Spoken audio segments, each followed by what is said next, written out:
This tutorial review will show you how to take a screenshot on my laptop or computer.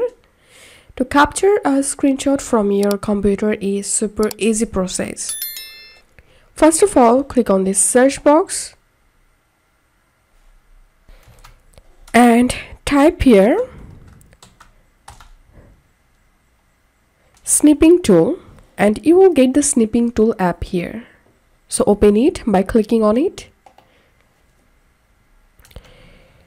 Once the snipping tool app opened, click on new, and now simply drag the area to select,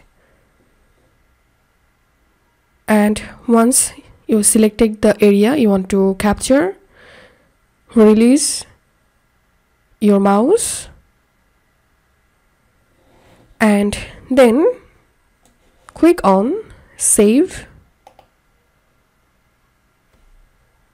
and now select the folder where you want to save. You can change the screenshot name from here. Click on save and the screenshot will be saved.